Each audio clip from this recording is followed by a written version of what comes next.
Hey guys, welcome back to Focused on Fins Live. I am your host, Eric Smith. You can find me on X at OL Coach Smith 63. And of course, as always, got my co-host here. You can find him on X at Tino9322. Obviously have some Dolphins news to talk about this week, but first, Anthony, how you doing? Good. How you doing, brother? Good. So as you know, recently started a new job, and today was one of those in-office days for me. And I got to tell you, I don't know how these people do it. They have to go into the office every day. Like it just was grueling. It felt like a 16-hour day for me. But I'm home. Time to talk some Dolphins football. So getting back into my happy place in a sense. Yes, sir. So obviously the big news this week was the Dolphins and John Eric Sullivan, Jeff Halfley announcing the release of a few key players from last year's team. We're going to talk about each of those a little bit individually here. So first one, the big name being Tyreek Hill, cut outright. This is not a post June 1st cut, so they are taking the entire cap hit on him right away. Also, probably one of the most predictable moves of the offseason. I think that very quickly, I know that I did not want the extension or the restructure they gave him last year, and that ended up not going so well. And then, got the injury. You have the stuff from the end of last season, or 2 years ago now. Just a lot of stuff that's kind of compounded that I feel like this was one of the least surprising moves of the offseason to see Tyreek Hill cut.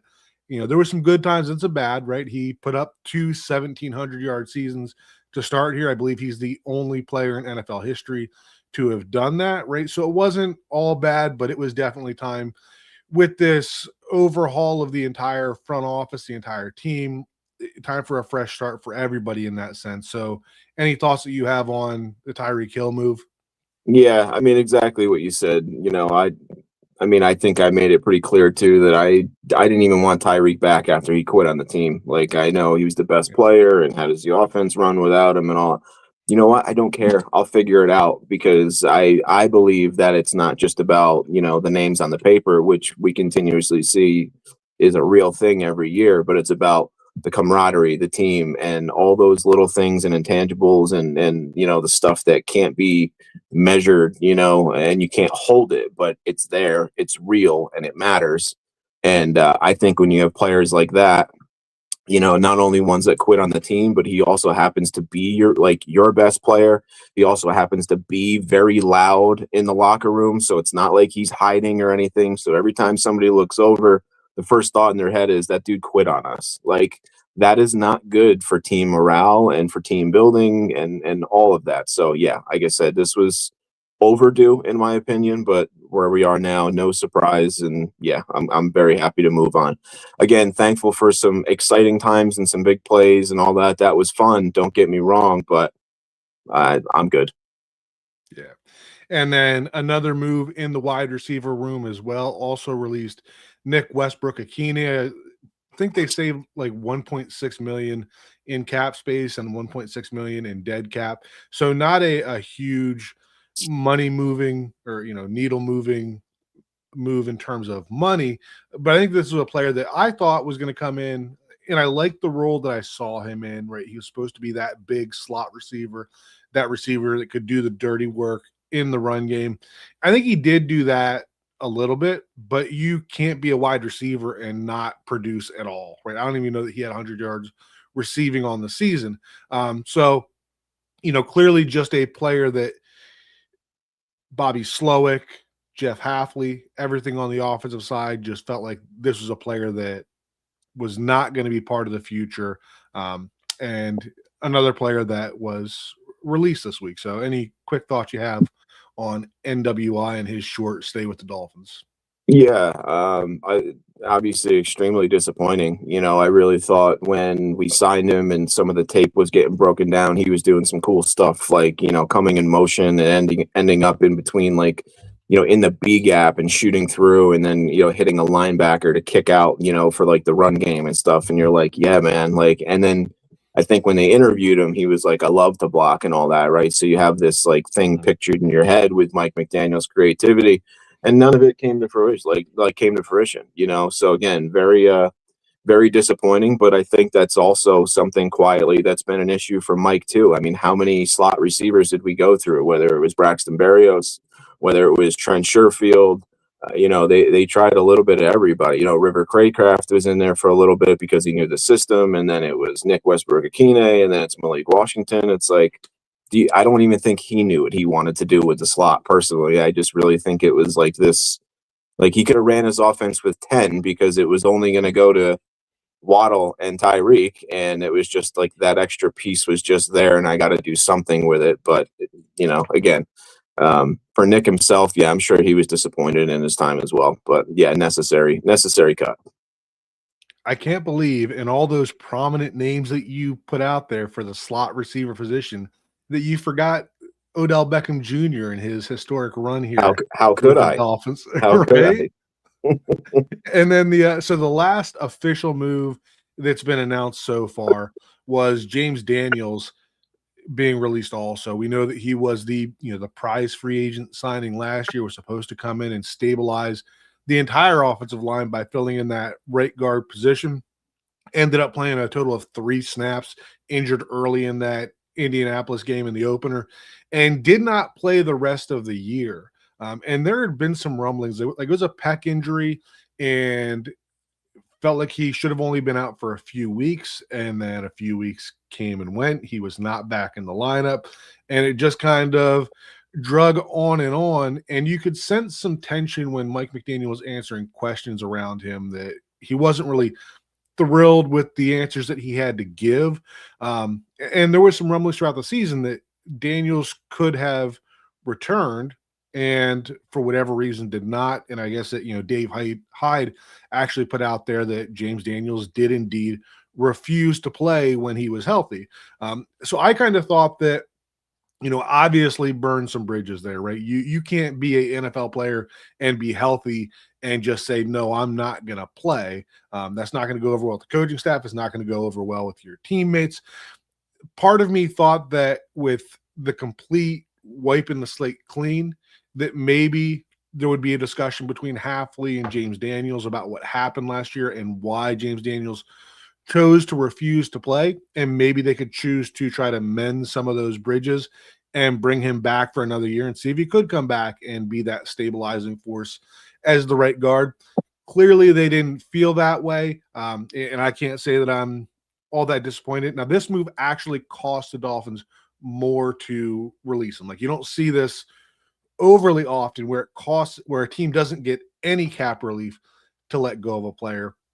But in this case, I think it was 1.2 million more than the Dolphins had to pay towards their cap to let James Daniels walk out of the building. But like I said, a player that is healthy and refusing to play on a team that, probably at that point still had a shot. Who knows what was going on in the background, but I understand why a team would not want to possibly go through that again. And he probably really did burn some bridges with the players in the locker room. Like, even if Jeff Hafley's like, hey dude, I'm going to give you a clean slate. John Eric Sullivan's like, I'll give you a second chance. But you got the Patrick Pauls, the Aaron Brewers that were out there battling all year. And then you're going to bring that guy back. Like, I get why you would decide it's time to just cut ties. Your thoughts on that one? Yeah, you and I spent a lot of time obviously talking about that right side and kind of what we thought they could do and what made sense and this and that, for the last few months or whatnot. I didn't know any of that as far as like the whole refusing to play thing. I really just kind of came across that like yesterday or the day before. Like you said, I think I caught it maybe from Barry or a Barry retweet. Maybe it was Dave Hyde or something like that, but I was like, whoa, I didn't, well, where did that come from and why, you get the idea. I think when I think Travis Wingfield sat down with him, right? Like when we signed him, he seems like an extremely like intellectual guy where, somebody that's like not going to be missing football or like, what do I do with myself after, where it's like the guy's got plans, so it's like, sometimes those guys, I guess, can scare me a little bit because they're not all football, right? But at the same time, like I was excited because he's a quality player. But yeah, I agree with you. I mean, again, the way I, kind of come down on Tyreek for that, James Daniels, if that's true, that's no different. That is quitting on your team, regardless. Like you're supposed to, be able to look at the guy next to you and say, like, we're going to war. And when you're on the lines, like, you are pretty much the equivalent of being on the front line. Like, can't have a guy that's like, yeah, I'm not here for you, bro. Like, it just doesn't really work that way. So totally get it, but ultimately disappointing and a little surprising. Absolutely. So, those three moves are moves that the Dolphins themselves have already put out there. I'm not sure if it's gone through the, official NFL transaction wire, but those are all pre June 1st cuts. Those players are going to be released and free to sign immediately. The importance of those moves, and really just the Tyreek move on its own, is that these moves get the Dolphins cap compliant, which every team has to be for the start of the new league year, which is March 11th. Um, and there's other teams other than the Dolphins that were over the cap or projected to be over the cap and have to make some of these moves. But I don't know that we're going to see, and we'll talk about some of the other moves that we might see, but I don't expect a whole lot more news other than the one that we'll talk about that's not official yet. Not expecting a whole lot of movement between now and the start of free agency, unless it's maybe a trade that's agreed to before then, because there's really no reason at this point to continue to make those moves in this moment, right? They are cap compliant. They can open up free agency and they can start doing whatever they want with the money they have available. Now, once they decide what they have to do, they may have to, cuts, restructures, trades to shift some money around and make some money available. But those three moves, and really just the Tyreek one, makes them cap compliant for the 2026 season. Now, the other move that was not announced by the team, but it's all over the media outlets. Another one that's not very surprising is that Bradley Chubb is going to be released as well. And the fact that he was not part of that initial three that were announced by the team really makes it seem like it's going to be a post June 1st cut. Not very surprising. A player that was good when he was on the field for the Dolphins, but had some injury concerns of his own. Came into last year with a huge cap number, restructured the contract to change some of that into bonuses. Thought they might try to do that again this year to try to bring his cap number down and not create another hole. Losing Bradley Chubb obviously really only leaves Chop Robinson as the only player in the edge room. But I think the significance of this room for me, with it being a likely post June 1st cut, is this is the move that now opens up the salary space for the rookies, right? Even though this money is not available to Miami before June 1st, rookies don't sign before then anyways. So when that money becomes available June 1st, now as a team that you already have that set aside. It's not something you have to think about here. So your thoughts on the Bradley Chubb move whenever it's actually officially announced? Yeah, I thought the same thing. Again, somebody else that we've spent, I think, plenty of time kind of talking about. He kind of developed into a leader. I thought he played much better after the Phillips trade. I thought he looked like maybe he played with like a chip on his shoulder. Probably heard a lot of the talk like, man, we should have traded Phillips rather, or should have traded Chubb, rather keep Phillips thing. And, and he kind of went out and played a little better, but again, he knew he wasn't coming back at that number. The post June 1 saves a lot more money. So it makes total sense.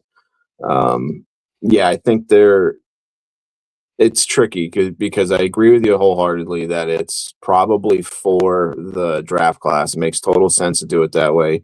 You have that locked up. You don't even have to worry about it now. The other part, though, is that, there's obviously a lot of talk that goes on with Tua and when he's going to be cut if he's not traded. And it's a big difference whether you do it pre or post June 1st. And, I have some people or articles and things saying, they can do it pre June 1st. I don't see it. I don't. But the one thing I was trying to figure out is like, okay, like what kind of creative way, again, you're trying all options. I'm trying to figure out how it is actually possible. And it got me thinking, like, if you made, say they, hypothetical a little bit here, but if they cut or traded Minka, did a couple other restructures, say they created 15 million, gives them a little bit of room to operate. Then you wait on Tua, you don't get a trade call, anything like that. If you got down to May 31st, day before, you've exhausted all options, you are at now the threshold. If you were to cut him there and then lose all that money, at least you've made the moves already at that point. Then the Chubb 20 million basically cuts what you're losing in Tua in half, because it's about 40 million or so that you're going to lose in cap space by making Tua a pre-June 1st cut. So I was thinking, like, well, if they could kind of make enough room for the rookie class before that, make some other moves or whatnot. And then if they were to hold out, cut Tua just before the June 1st deadline, lose that 40 million, but you're already cap compliant, so you're okay. Then you make Chubb the post June 1st cut, and then maybe you hang on and do something else with somebody else as a post June 1st cut, even if it's a silly one, just to kind of cut more money. Then all of a sudden it's not so bad, I guess. Again, just trying to be creative and was trying to figure out how it could be done, because I was racking my brain last night going, this is not possible. Like, they cannot operate at all if they were to cut to it tomorrow, And again, they shouldn't be in a rush, but I just wanted to bring that up now because I do feel like the Bradley Chubb being 20 million that you save on post June 1st cut is relevant to that decision and how they go about it. So I hear what you're saying, but I don't think it's possible, because the way that I understand it is that once March 11th hits, you cannot be over that number at all. Like, I don't know what the fines or the consequences in terms of draft picks or anything like that. It's enough that no NFL team has done it that I'm aware of. But the idea of, getting to May 31st and then cutting him and exceeding the cap at that point is you can't do that. Okay. I did not know that. I'm going to actually look Yeah. into the rules a little bit more, because that's interesting and that would kill that. Yeah, and I know that, Kyle Krabs, as you know, is awesome with this stuff. And this has been one of the exercises that he did, was all of the stuff that you would have to do in order to make Tua a pre-June 1st cut. And basically you would have to max restructure every player on the roster. You would have to extend guys now. And I think that and I didn't watch the whole thing, but I understand the concept of what he was saying. But basically, until you do all of that, you're going to end up making, probably 5 to 10 moves that you don't really want to do otherwise. Yeah. And you're still going to be left with, scraps to try to pick up just to make that happen in one season. And I get where you're coming from with that. Like, I've been trying to go through the same thing. I was driving home from work today thinking about the Tua thing. And from a numbers perspective, like, it would actually, the best thing numbers wise for the Dolphins is to keep Tua on the roster. In every iteration that I've done of it, you always come out with paying less money out to keep Tua on the roster. Now, that's probably not realistic. There was a time when I thought about it and I'm like, hey, maybe Tua likes Bobby Slowick, right? Bobby knows what went on last year, and maybe Tua's like, hey, I'll come back and I'll compete, right? I'm willing to do that. But unless you're sold on Tua, right, then you're signing or you're keeping a $50 million backup, which isn't good business, right? And even let's say that Tua goes out and he wins that starting job, right? Let's say, for the hell of it, that we go out, we sign Malik Willis, we keep Tua, and we let them go in with Ewers and have a three-way battle. Tua comes out on top. Tua starts the season, has a solid season. Even then, I don't think that you go into 2027 thinking that Tua is a $50 million quarterback, but you still got that contract, right? So as much as financially, in my opinion, the best thing would be to keep Tua. I think that they're going to have to find some kind of creative way to move on from Tua. And the key there, unless you go with a cut scenario, right? There's a lot of trade talk happening right now with Tua and how you'd make that happen. The flip side of that is that you got to have two to tango when it comes to the trade stuff as well. Yeah, and just to finish that off, I do think that they will find somebody. I do. I think there's enough there. I think he's young enough and all that. I think there's enough QB needy teams. I think again Miami has to look at it like if we pay $1 less by getting rid of him than what we would do for cutting him, then why wouldn't we do it, right? As long as you're not giving up any significant draft capital, like if you want to give up a sixth or something, like that's not going to hurt me. It's not going to bother me. But I'm not giving up a third or a second or anything like that to get him off the books. Like I'll pay as much as I need to. Again, if it's $1 less, it's $1 less. It's money saved. But I do think that they will find somebody, and if not, then yes, it's a post-June 1st cut. For me personally, if I'm in charge, those are my two options. That's it. On the third option would obviously be if Bridges can be amended and then keeping him. But I just think too, like I've said it a lot, and it's kind of like the quote is, I really think it's probably best for both sides to kind of venture out and do their own thing. I just think it's healthy for all parties. But yeah, like I said, I mean, it was just an exercise where it was killing me, where I'm like, where are you guys seeing that this is possible? Because I'm really not. And that was the only creative thing that I could come up with, was possibly like a loophole in, doing it on May 31st. But if you say that can't be done, then there goes that. And I don't see anything, so interesting. Yeah. And just to kind of correct something I said before, I think that there are ways that it is better for the Dolphins financially to be able to trade Tua. When I said that keeping me on the roster was the best thing financially, that's just that if the Dolphins are the only ones involved and the Dolphins got to figure out how to do it themselves, right. Finding a trade partner is going to be the best for all involved. So taking a quick break here, I see we do have some viewers checking in here live. Appreciate you guys being in here.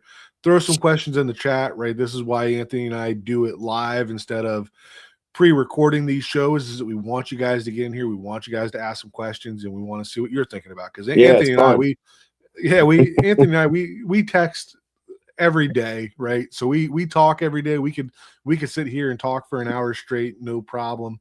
But we do it live to try to get some other questions in there and see what you guys are thinking about as well. Put a freaking trivia question in there. I don't care. Right? Yeah, it doesn't have to be a football question. We can do some other stuff. I'm game for that.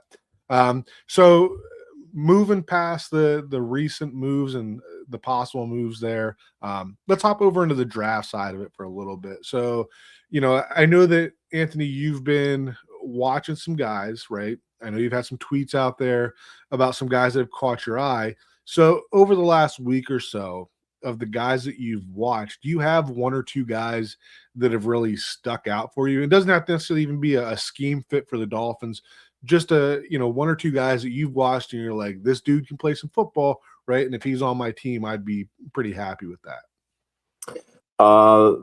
One of the more recent ones, I would say, and I haven't watched them a ton, but what I did was really fun to watch, and I was mesmerized. I like Malachi Lawrence.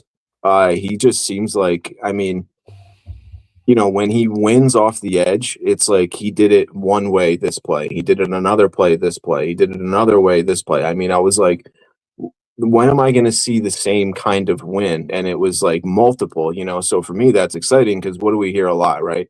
Guy coming off the edge, got all the talent in the world, but he's got to kind of get in, he's got to develop his repertoire of moves and whatnot. He's got, this, dip and rip or this and that, whatever it is, but it's usually only like one, or he's got an excellent bull rush because that, or he's just faster than the guys, right? But he was winning all sorts of different ways, man. Inside, outside, swims, rips, spins. I mean, it was pretty cool, And for me, that was exciting, because it's like, if he's there already now, I can, obviously you get excited at thinking about a prospect, and your brain says, well, how much better can he get, and what can he do in the edge, in the run setting or edge setting game, and honestly, right now, that's the biggest hole I think on the team. So if you want to jump in, go ahead. I don't know if you've watched him or not. I know you did do some work on some edges, right? I thought. Yeah. So we did edges. I forget if it was last week or the week before. And Malachi Lawrence was one that I watched, and I think that he is the right type of edge for what I would like to see this team add. Right, he's not that 230, 240 pound speed guy. He's got some weight to him. Right, he can slide Yeah, down he's like playing that 3 technique sometime. My biggest concern with him is the consistency. Right, of like you course. said, he's got all the tools in the bag, right? He can do everything. Um, but the big thing is just I didn't see it on a down to down basis. And he, um, you know, playing at UCF, right? You want to see a guy that's playing at that level of competition just come out and dominate from every play. But I do like him. I think that he's a very high ceiling player, and I see what you're seeing as well. Was it the motor that you weren't seeing every play? Yeah. I mean, like, because I do feel that, like, if he were going 100% every play, that we'd have seen some monster production from him. And like you said, like we saw him win in a lot of different ways. Like, there's very few plays that he should not be a factor in, and there was just too many that he was, right. And was that just that he's playing on UCF and kind of bored, right? The or is it that there's a question with the motor? And that would be my thing with him, right, is being confident with that. And I forget whether it was the Shrine Bowl or the Senior Bowl that I believe that he went to, and really, Trying. really, yep. So really shine there, and I expect that, right, because the light is shining bright. You're there for a purpose, right?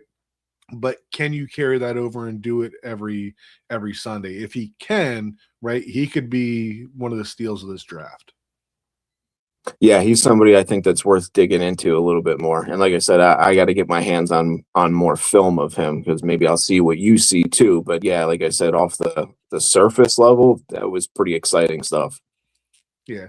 You got any other ones that you watched this week that you want to talk about? Um, my biggest thing is I've kind of worked back to trying to figure out which safeties fit and how the secondary is going to look. Um, I'm a big fan of AJ Halsey from LSU.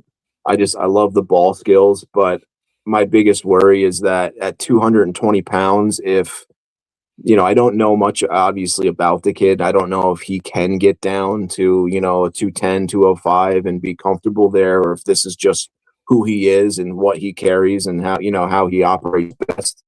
Um, I he to me, that's my only real question mark is whether or not, the weight, and then obviously that plays a part in maybe speed. But I love all the skills, and he's not perfect, right? He could be a better tackler and those kinds of things. But I'm trying to figure out if he fits, and I'm worried that maybe he doesn't unless he's in a very specific role.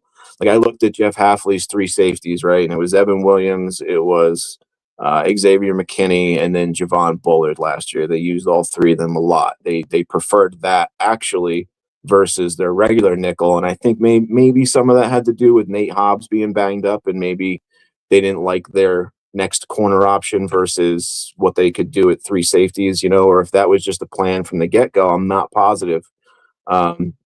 Because I could also easily see, Jeff preferring he was starting Carrington Valentine at corner.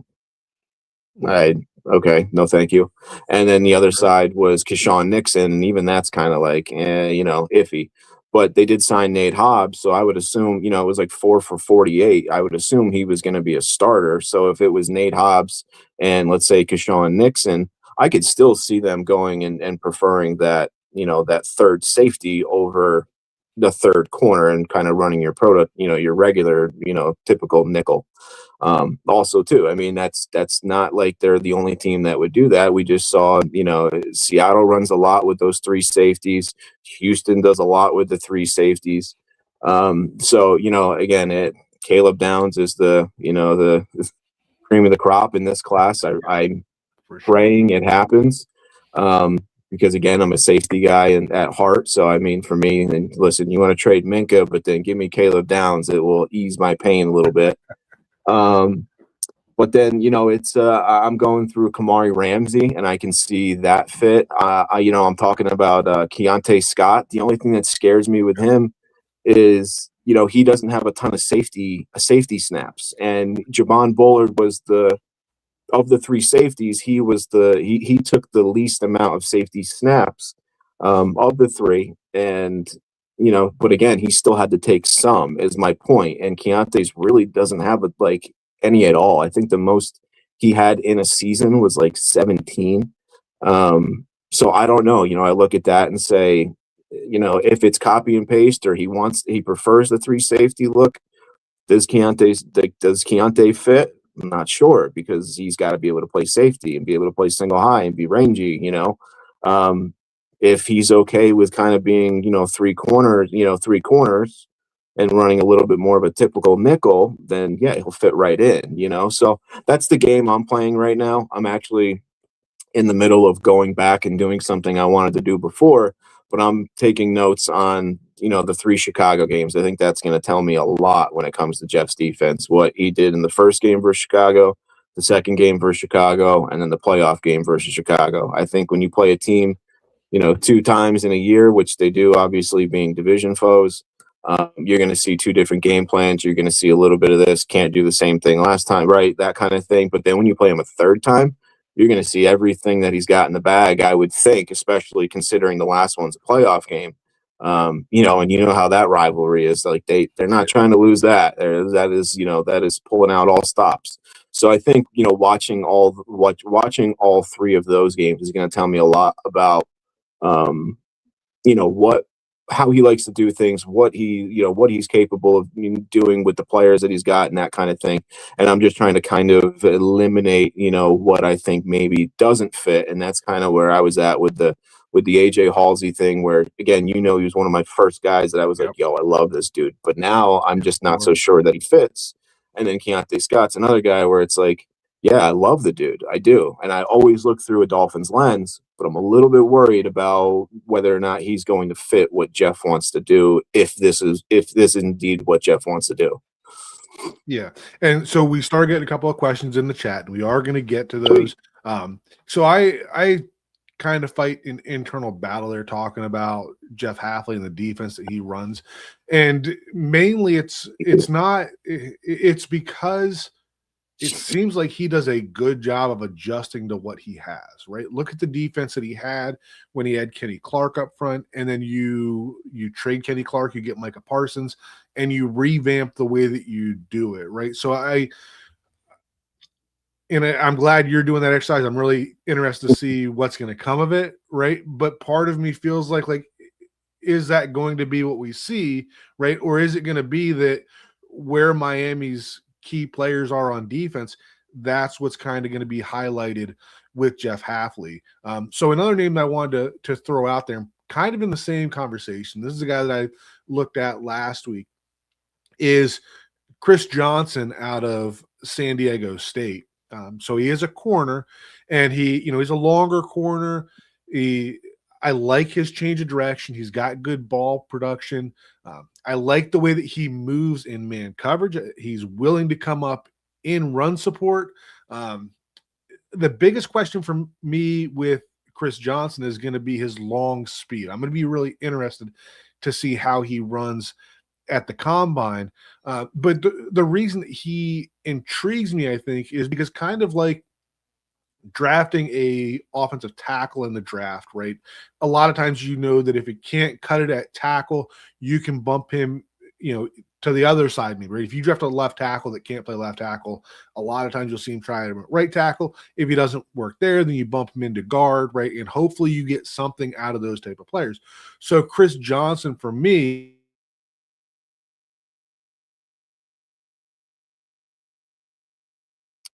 I don't know if I'm here or Eric's here. then I could see him being able to transition to what's that? You froze for a second, What's so up? I said I don't know if I'm here or if Eric is here. Oh, all good. No, I'm not sure. I didn't have the screen up there. I was looking at some of my notes here, but Chris Johnson's just a guy that long speed in question, but I like his physicality, right? This is a player that I could see transitioning to either a safety or a big nickel role and being able to play in there as well. So that for me was my guy this week. And tomorrow we're recording on Scouting the Fins. We're doing, all the cornerbacks. So that's what I've been watching this week. But Chris Johnson was one that kind of stuck out to me as a different type of player. So let's hop into some of these questions. I like him too. Anthony? I was giving you a thumbs up because I do like him too. Okay. Gotcha. So hopping into the questions, right? We got a $10 donation here from Joe Holt. Appreciate that. He's been a longtime fan of the channel. And his question was just ramp up the O&D line. So my opinion here, it's obviously going to depend on offensive line wise what they decide to do with Austin Jackson, right?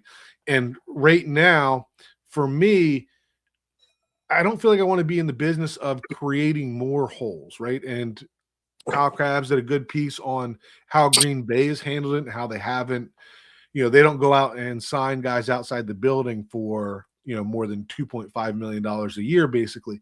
So if you could tell me that, I run it back with Austin Jackson. I'm able to bring Larry Borum back, and right tackle is essentially fixed in that sense for 2026, and we can fill other holes. And if we get lucky enough to get a tackle that can play, right, they can take over in 2027, then great. So obviously got to do something at right guard, but I'm just not sure the way that I'm thinking through it, that I'm going to do anything at right tackle to create another hole on the offensive line when you already have a gaping hole at right guard and you still have some uncertainty at left guard as well. And then as far as the defensive line side of it, I don't see a whole lot of additions in the tackle room because you have, Grant, Phillips, Biggers, and Sealer are all still there. So I don't see a lot there. But as we talked about earlier, talking about Bradley Chubb, the edge room right now is possibly the biggest need on the team. So I do think there will be an investment there, whether it is that number 11 pick or whether we see them, double down and try to find some guys that can do some different things and just kind of spam the position with some extra guys. Edge is not a position that I want to go play in free agency trying to fill. But thoughts you have on ramping up the offensive and defensive lines there? Yeah, I mean, totally agree. Obviously, I think the end is a big time need, and I think you probably need to draft two of them by day two. At the end of day two. Azeez Ojulari is like one name that I saw, but even that's not nothing to write home about. I just think he's a younger guy that probably fits like, hey, if it clicks here and the light bulb comes on or something, cool. We got him in Miami when he was young and we had him cheap to start with, right? That's kind of the deals you're looking for in free agency, but you're not looking to go out and pay, one of the top 2 or 3 guys. And no, we are not trading for Max Crosby and giving up all these draft picks for him and doing that again. We are building through the draft, which means, yes, folks, buckle down. It's going to take time, but it's going to be done right at that point. The other thing is yes, Hafley said we're going to build inside out, but it doesn't mean every single thing is going to be offense or defensive line. Like it's going to be calculated. It's going to get its fair share of attention, but it doesn't just mean like that's the only thing we're worried about and we don't rest until that's done and then we move on. They obviously have other holes to fill and all that, but it's going to get its attention.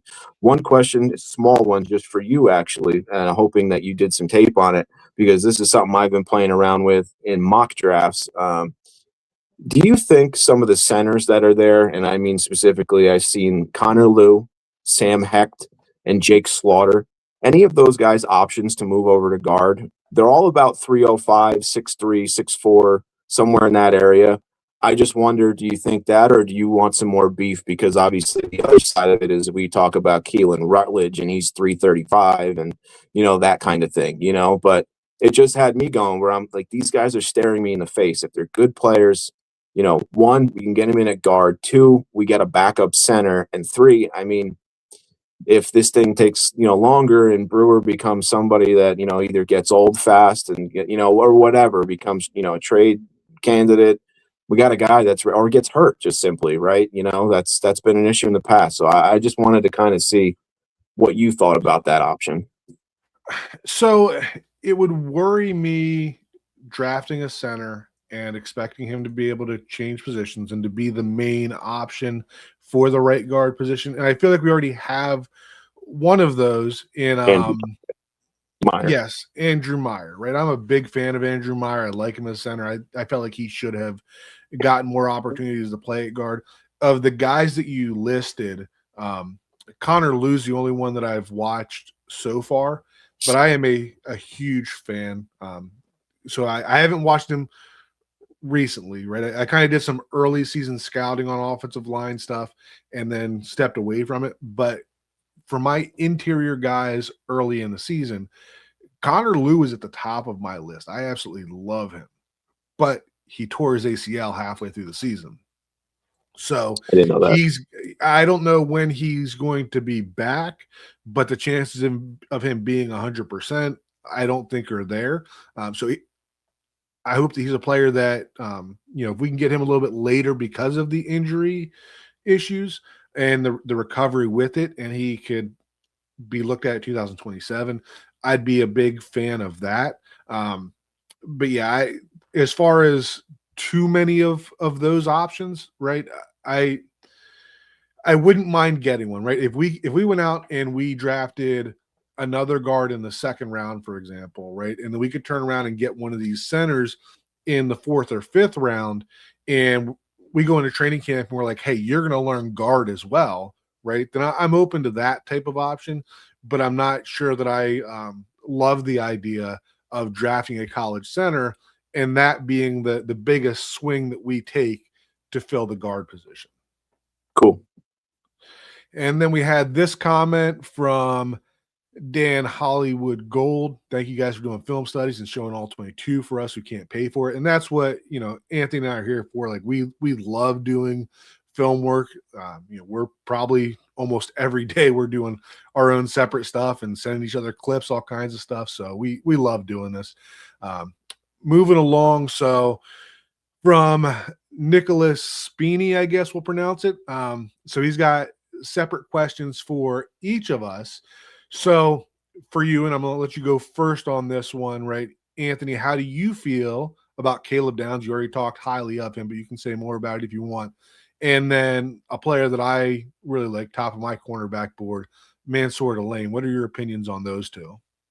Yeah, Downs is awesome and everything that people say he is, man. I just heard somebody put it out there. I don't remember who it was, but it was pretty cool where it was like they were going around asking NFL personnel, like, hey, Caleb Downs is the best safety prospect you've scouted since, and allowed them to answer. And he had like a handful of people say ever, which was just so cool. So yeah, man, he's awesome. I mean, he can do it all, and as far as like I talk about the Jeff Hafley fit, with your safeties needing to be able to play single high, come down in the box, play any kind of zone, whether it's flat, hooks, this and that, play the robber, play in the post, blitz, play the run, fill run, run lanes, all that stuff, play man to man. Like he can do all of that. It's a very, very, very high floor. Like if he misses, he's still going to be like a Pro Bowl caliber kind of player. Right. Like, so, yeah, sign me up. If he's at 11, I am running to the podium with the card. I've even sat and dwelled on the idea of like, if he makes it to 9, would I give up like a third for him or something? And I probably would be okay if they did it. I'm not saying we should. I'm just saying like if they did, I ain't gonna be crying about it. So yeah, I'm all in there. And then as far as Mansour, I do have to go and do like a second run of watching corners, but during my first one, he was my favorite. He can do it all. He's got the good length. He's like 6 foot. Ball skills. He is feisty at the point of attack. From what I've seen, he seems so smart. He's so quick to trigger and do things. I think he can play man or zone, but I think in Jeff Hafley's scheme, at least so far what we know, it seems like man is what he prefers. That's all indications we've heard. He's a single high guy and likes to play man, and I'm gonna take that take it at its word.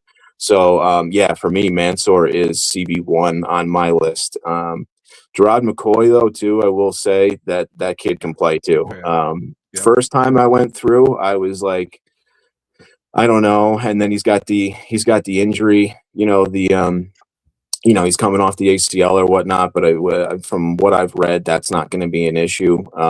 So I think I'd be happy with either of them, because the second time I did go through, I was like, what the hell was I looking at the first time? Because I did like him a lot more. I think for me personally, I am very specific about the look that I, want in certain players and in certain positions, because when I see it, I know that like that's it. And for me, Mansour has that look, that build, where Jamad is a little bit different, but I still like him a lot. But again, yeah, I'd be very happy with either of them at 11. And just to throw my hat in the ring, give me Malino at 11 too. So, and I'm a big fan of McCoy as well. And like you said, there is the injury issue there. But one of the things that I saw that kind of helps alleviate that in a sense was that I read that towards the end of the season, he was actually practicing with the team and just chose not to, go play in games because of risk of re-injury. And I think that's a way different scenario than the Tyreek and James Daniels thing that we were talking about earlier. Yep. But I like hearing the fact that he's been out there doing football things and not just rehabbing it. So he's another player that, combine wise is going to be huge for him. But if he can show that he is physically back with where he was, then he should absolutely be in that conversation. So moving on to the offensive line side of it. So Fano, Malinois. So I have Fano above Malinois on my board, and I am a big fan. You're right. I this is probably not going to go over too well. Again, I did some early season scouting on him, looking at some of his stuff from 2024, and I thought that he was excellent in the run game, right? Probably first round material in terms of what he did in the run game from his 2024 tape. I thought there was some stuff that needed to be cleaned up as far as the pass pro side of it. And when I circled back and I, watched his 2025 tape, I feel like he's done a lot of that, right? He's not going to be Patrick Paul in pass protection, just overwhelming guys, but his footwork, his balance, very, very solid in pass protection while not giving up anything in the run blocking side of it. Like he still creates a ton of movement. When I watch Fano, I feel like I see a lot of the same notes as what I had watching Penei Sewell when he came out, right? And maybe he's not quite that player, right? But when we talk about styles, that's the type of player that I see in Fano. Very, very good work in the combo blocks, right? Getting up to that second level. And, just like I said, the biggest thing with him, if you want an ass kicker in the run game, right? Fano is one of your guys for sure. And then for Malinois, right, there are a lot of similarities, right, between Malinois and Fano. They're probably going to be similarly sized when they measure. I feel like the way that they play is very similar. I think there's just a little more consistency with me with Fano than what there is with Malinois, right? When he gets into his blocks and he's engaged, Malinois moves a pile with the best of them, right? But at times I feel like he can play a little bit high, and that becomes a little inconsistent. He might be a little better athlete than what Fano is, and I think that at times, like when we're talking about zone blocking, which is going to be big for the Dolphins, like I feel like he does a good job of getting into position, but doesn't necessarily continue through and finish for that win. Like we're talking backside cutoffs, and we start talking about that vertical movement, stuff like that. And then, when I in pass protection, right, I think he's solid, right? But I feel like there are some concerns that I have with his feet in pass protection, and in the college level, he can get away with it, right? It's just one of those things that I'm not talking, Austin Jackson bad in terms of pass protection or anything like that. But when we're talking about a guy as a number 11 overall pick, I probably just want to see a little more. So it's not that I don't like Francis Malinois as a tackle in the NFL. It's just that I have some concerns with him. Now, saying that, I think that, if he does come in and he struggles at tackle, that this is the type of player that you can shift into guard, and you're probably looking at a Pro Bowl level guard. So I don't think it's a player that, I don't think it's a pick that you're going to throw away, right? Like there are certain tackles, like when you look at, um, you know, Patrick Paul, for example, or Ariante Ursary, right, that are tackles only, and I don't see them being able to move in and play guard.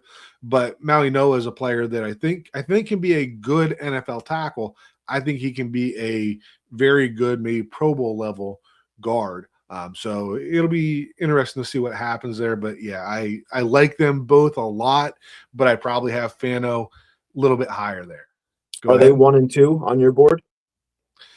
Right now, yes, and they Okay. probably will stay there. But I do I've seen a have lot of love for more. Monroe Freeling lately, I've seen that recently too, and I've saved some of and those tweets. I even have them Lomo too. bookmarked.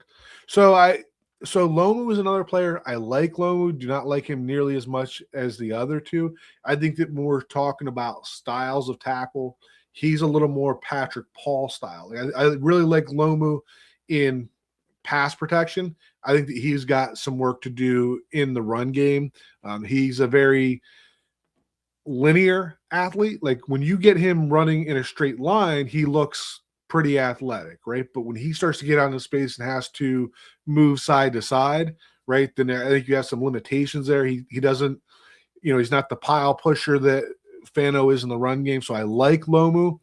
I don't think that I like him a whole lot for the Dolphins based on where he's probably going to go. Noted. So moving on, got another one for you, also from Nicholas Spini. Question for Anthony: have you watched Emmanuel McNeil Warren from Toledo, and how do you feel about him? Yes. Not again. I am going. The way I'm doing it is I am going and kind of getting a surface level idea of who everybody is, and then I will go back and I will circle and try to get my hands on like some really, the better tape and full games. And I'm doing what I can with what I have and what I can find and what Eric helps me with. So again, I'm getting a baseline of just what do they look like? Do they strike me as somebody I'm interested in, or am I just a flat out no? And I can pretty much say, not for me. I won't waste my time going and watching 3 to 5 games of your film, sort of deal, right? Him, yeah, man.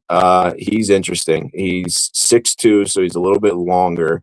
But he can kind of do everything too. I think the one thing that I have a question mark about, and I've seen it a little bit, is I've seen the range, when he's back there and playing safety. But I wonder, like it's a different game at the NFL when you're playing single high versus when you're playing it in college at Toledo. I'm not going to hold the Toledo thing against him. I mean, Quinyon Mitchell just came out of there and is a top 5, top 10 corner, however you want to slice it.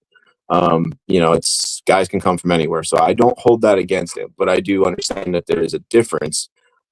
So again, like I wonder what he can do when he's playing deep middle and he's tested vertically.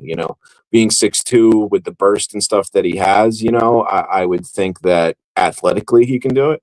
But some guys just play better when they're facing the ball and only really move forward and kind of go either side to side.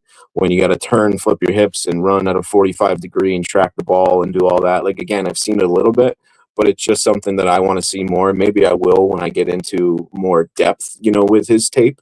But as far as like a box player, like if he was the guy that Halfley decided he wanted to be like our Kyle Hamilton, Eman Wari sort of deal, right? And play kind of in the box, play 15, 20 yards and in, and do a lot of things coming downhill. Yeah, man, he's a dog. Like he is very, very nasty and physical and aggressive and violent when he hits and he punches the ball out and does things, yeah, I'm a fan. Like bottom line is, and I do think that he's a fit for that specific role. I wonder if, again, if he can be the single high guy, or if he would be, your third guy, like the way Javon Bullard is, where he's not on the field all the time, but he's going to play 70, maybe 80% of snaps because we typically like to run out of that big nickel. But yeah, I'm a fan. Yeah, and that's somebody that I have not watched, but I did kind of want to You should. circle He's fun. back a little bit. Absolutely. I'll add him to my list. I think that when we talk about, like you talked about, all indications being that Jeff Halfley wants to go man to man, single high. And I like one of the things that I've noticed through the offseason, right? Whether it was the coaching press conferences, the GM press conferences, like I feel like everybody says all the same things, right? I don't think that you're going to find too many defensive coordinators that don't want to be able to just line up there and be able to play man coverage and be able to get creative everywhere else. But I think that, the important part of that is that in order to do that, right, every defensive coordinator's dream, in my opinion, is probably to have a couple of shutdown corners and a safety that is going to keep a lid on everything, right? I feel like that's the dream scenario in terms of coverages. But you can't do that unless you get one of them, right? And you don't find those guys typically on day 2 or 3, and you don't get 2 of those until you get the first one, right? So I think that we talk about corners and the value of corners. I think that we talk about the Delanes and McCoys, those type of guys. I am all in on getting one of those at number 11 because I do feel that transforms the way that you can play defense. And that kind of goes back into another thing that, I think that you were in a conversation earlier on Twitter about Chop Robinson, right? And I kind of asked, like, how these teams that can do it with 4, is it guys that are just winning with 4, or are these the teams that earn that right to get creative and start looping those guys around, right? Because we can use Chop in some creative ways. So, just kind of, I guess, some of my thoughts on that. But that kind of leads into one of our last questions here that we have so far. Kind of a 2-part question here now with Joe Holt again. So he could say, I could see us moving down if a strong player isn't there at our pick to pick up more picks. And then second part of that is that, say Miami moves down to 21 with a trade with the Steelers for a mid-second or a mid-second or third round pick. And this is a conversation that you and I kind of had previously. So I'll let you share your thoughts on it first. I'm all in on trading down. Again, I think Eric and I talked a little bit about there's probably a handful of guys that if they're there, I'm running to the podium. And I wouldn't trade down, but if it's, say the next 5 guys and there's, whatever, or 6 of them left, like I've done enough mock drafts to see in the first round that there is a possibility that there's going to be 4 or 5 guys that, I have to choose between. And if that's the case, I'd be more than happy to trade down. Now, obviously, you're talking about a situation where you move down to 21, so I'm probably taking myself out of that. But at the same time, Miami has so many needs, and I really like what's in the second round and the third round, and enough where I'm probably okay with moving down, unless, like I said, unless it's Caleb Downs or one of those guys, I'm not moving. But other than that, I'm good with it because you're at a point where we have so many holes. I'd rather just, if you can turn 5 top 100 picks into 7, I'm all in, and I think that's how you build a team. Like we're not, we're not a player away. We're not an elite player away. We do have to get those guys, so we can't pass on them. But if some of those blue chippers are gone and you're looking at maybe, moving back and you can take a TJ Parker or you can take somebody like that and start to really, match need with best player available at the pick, then that's probably your best case scenario for where Miami is and how they kind of have to and should operate, if that makes sense. No, it does, and I get it. And as you know, like I said, we had this conversation, and moving down scares me. I do feel confident, right? Looking at the guys that I have watched so far, that there is going to be somebody at 11 that I love, right? Whether it is Caleb Downs, Delane, McCoy, Arval Reese, obviously Mendoza is not going to be there, but when we talk about top 11 players that I would love to have, I feel like somebody is going to be there.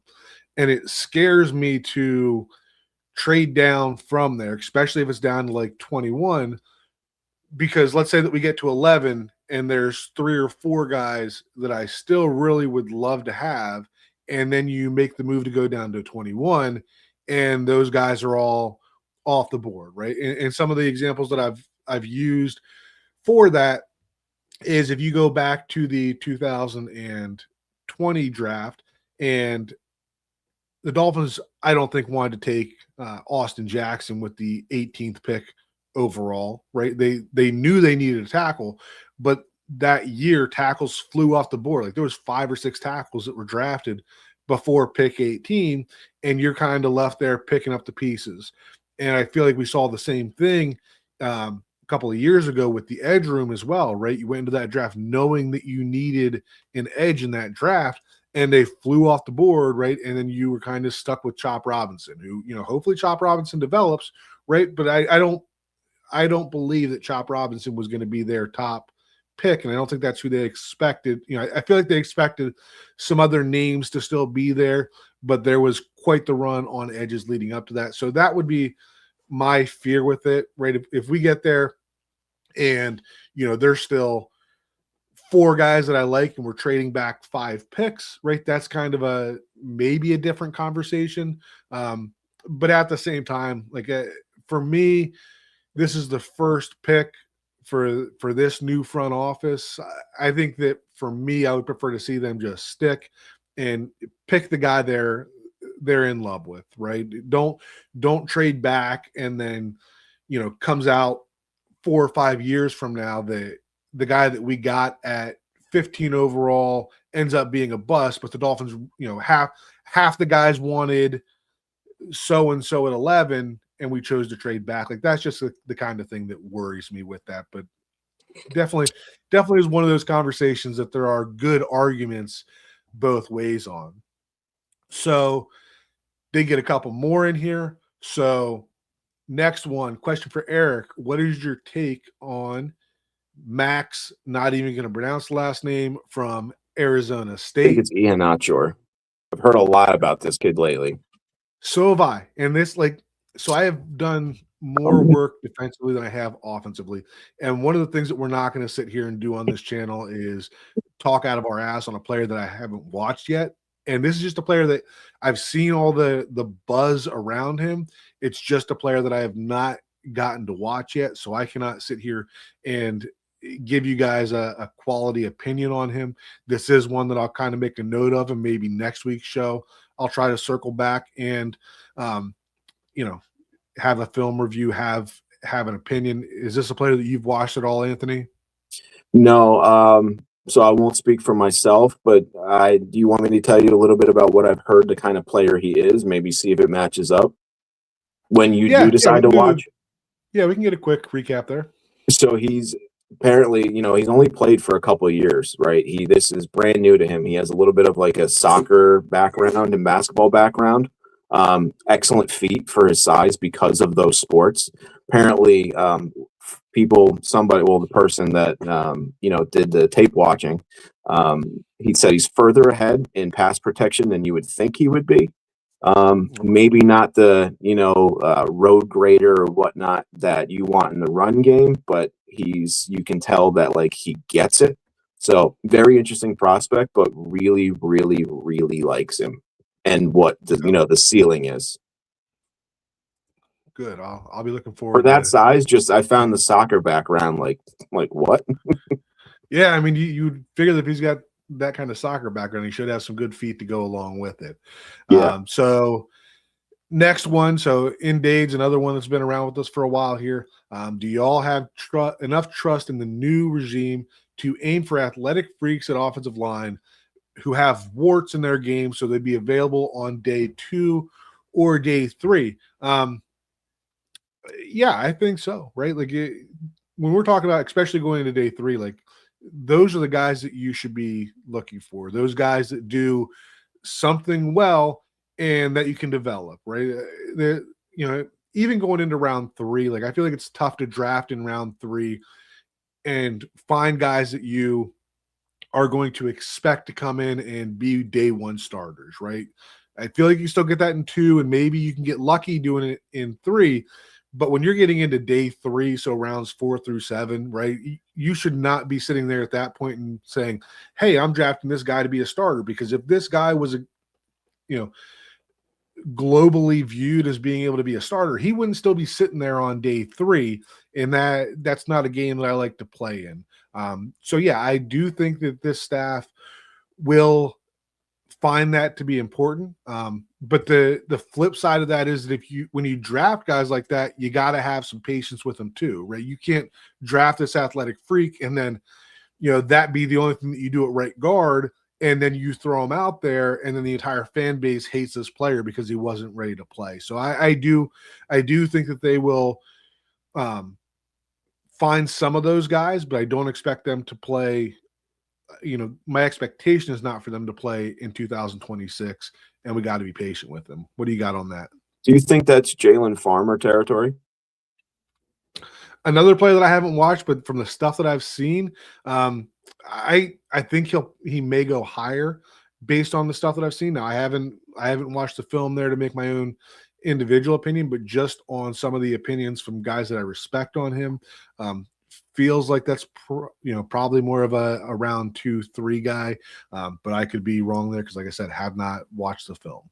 Right. No, and that's kind of and I haven't either, not a ton. I've watched a little bit, very little, just because it was so like in my face that I'm like, okay, I got to watch this guy, and for good reason. Like I totally get it, why I'm talking about Kyle. But he was like, when you look at like mock draft simulators and you look at, big boards and this kind of thing, he's way down the list, or he was at least. And that's why I say, like, okay, well, if he's not your 5th, 6th round prospect anymore, does that mean 2? Does that mean 3? Does that mean 4? Like, I can't, I almost can't imagine he would go in 2 just because that's like a wild, crazy rise. But I guess it's happened before. But I remember like Quinn Miners, right, was like kind of the darling of like, hey, this guy, if it hits, like he's going to be really good. And I think he went in 3, if I'm not mistaken. He might have went in 2, Quinn Miners, if you remember. But again, just another one of those guys that's like everybody likes him, everybody loves him. But why are we waiting then? That I can't stand that about the whole value part of the draft. It's just, if you like a guy, take him. Yep, absolutely. So we're going to pick up the pace a little bit because we got some more questions flying in, and love it, of course. Next one from In-Date again. Would you all take a flyer on Evan Neal? And short answer is sure, why not, right? We're talking about a guy that was the 7th overall pick. He's only 25 years old, 6'7", 340 pounds. We have a massive hole at guard that needs to be filled somehow, right? And I don't know what his – what he's going to come in at contract wise, right? I'm not spending $5 million. Right. I'm not spending $5 million on Evan Neal, but we mentioned earlier about that $2.5 million number that Kyle Krabs had highlighted, comparing the Packers to the Dolphins. And if you could get him for $2.5 million and, another lottery ticket in that, thought process, then we have a hole to fill, and we're not going to be able to fill every single one of them through the draft. So if you're going to bring in a guy like this that has starting experience, has the talent, I would absolutely take a flyer on Evan Neal. For those old enough, Eric Flowers 2.0. That's all I'm going to say. I can definitely Giants see tackle that becomes a Dolphins guard. Get him right? Good play for a year. Right? Would not hate that. Another one from Indeed. So what are your non-negotiables in skill at wide receiver, right? Is it hands, agility, speed, size, IQ, etc.?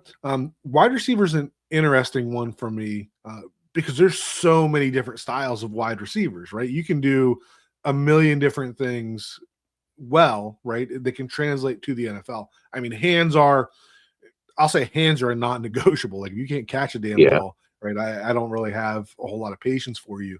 But for the Dolphins and what I would like to see, I'm not going to call it non-negotiable because of a small, quick twitch wide receiver falls and he fits the system, go ahead and pick him, right? But if we're talking about guys that we're drafting where they're projected to go or maybe a little bit higher, right? I would really like to see some size with the wide receivers that we're looking at. would like to see somebody that can go out there and box out a corner, right? Can play above the rim, that type of deal. But in general, wide receiver is just one of those positions that I feel like you can win in so many different ways, right? And not even like IQ would probably be my second on there. But if you got me an athletic freak that is 6'5", it could go up and get the ball above the rim, but isn't that smart? I'll take him. But do you have any non-negotiables when it comes to wide receivers?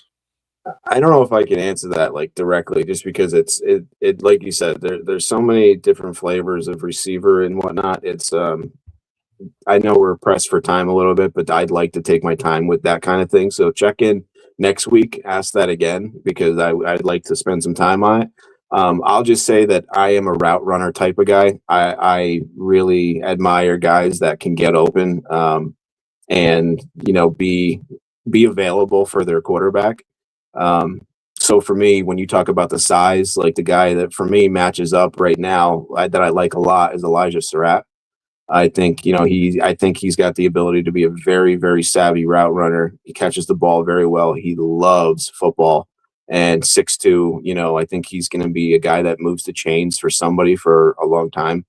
So yeah, he fits the bill just as far as that. But again, just because we're pressed for time. Yeah, non-negotiables it's a tough answer, man. There's things I look for. I don't think there's anything that really takes anybody off the list. Yeah. So next one again, indeed, in this draft, where do y'all think the strength of depth and relative to position value is? I'll be quick with this one. For me, corner seems to be the position. I have to do a lot more work on offense. Most of the stuff I've done has been on the defensive side so far. But corners, I just have so many that I have graded high that I think some of them are going to drop. So I think that you can get some really good ones where their position value is that I have them. But I also think there's going to be some guys that fall into that late 2 or 3 range that if we got them there, that I would feel really comfortable with the value of them. So what about you? I agree. You know me. I was one of the first positions I started to really get into, and there's a lot of corners that I like, whether it's in total or for the Dolphins for a specific role. I definitely think there'll be a corner on probably, in round 3 that I would I don't want to guarantee like that's a starter, but somebody that I would look at and say, guy's got a chance to compete and be a starter right away, I think I like receiver. I think it's like very similar to the way that the corner class is, where there's just what are you looking for? What kind are you looking for? Because it's available somewhere, and there's a bunch of them. So yeah, those are 2 positions right off the top. But again, I haven't watched everybody either. We're still 2.5 months away. We got time. Right. But those are 2, receiver and corner for me so far. And then, so this one we're kind of going to skip over here. Which prospects in the draft are different from a schematic standpoint from the prior regime? Players the prior regime wouldn't take, but this new regime would. I feel like that is a question that we do not have time for here today. But what I will do is give a little bit of a shameless plug to the other show that I'm on, Scouting the Fins, that we've been going through by position group. And this is one of the things that we kind of focus on is which position or which players fit what we expect the mold of the Hafley, John Eric Sullivan guy to be. Do you have anything just quickly you want to add on here? Like I said, that would require some thought. Yeah, that would take some time. You know me, I ain't short-winded. No, that's for sure. Indeed, just chiming in there on over Max. there thinking, don't take too long. Right, like this is go 2 hours if I give Anthony this one today. Max has the tools and demeanor, but is raw, which matches up with what Anthony was saying there. Again, right there, I will make a note for that to be a topic that I will discuss on next week's show. And then last one we're going to do here before we sign off. Going back to Nicholas Spini, how do y'all feel about the first round edges, Bain, Bailey, Falk, Mesidor? And he really likes Danny Dennis Sutton out of Penn State as a later round guy. So you want to take that one first here, Anthony? I haven't gotten into all of them, but yeah, I'm a big Bailey guy or Bain guy. Sorry. I actually just saw some Bailey stuff as well, and I was like super intrigued by it. I mean, again, I'm not saying these are top 5 prospects. I'm not breaking news or saying anything crazy by saying I like them. I think it would be surprising if I didn't. Right. Falk, I'm a little bit weary about at 11. I wouldn't run, the card up to the podium. If he was the pick, I'd be like, you know what? I get it. I see what they're looking at and why they like him. But I don't know. He doesn't scream like 11th pick to me, at least, I guess. I actually I like Messidor a lot. He's a little bit older. That might have to take, you might have to maybe trade back and take him if you were looking to do that. And then I know there's a couple guys that later that I've heard some names that were, Senior Bowl guys and that I want to check out. So again, still sorry guys that we kind of say it every time, but we are very early in the process of doing this. Have some early favorites, but a lot of work to do. Yeah, so I think that for me, we talk about first round edges. It has to be both a great player and a great scheme fit. I think that's one of those positions where, with having Chop Robinson on the other side, I think you have kind of a specific type of player you need to put on the other side of that. And that's where, like, I love David Bailey, have a first round grade on him, but I just don't feel like that would be a great fit for the Dolphins with having two of those speed rush type guys off the edge.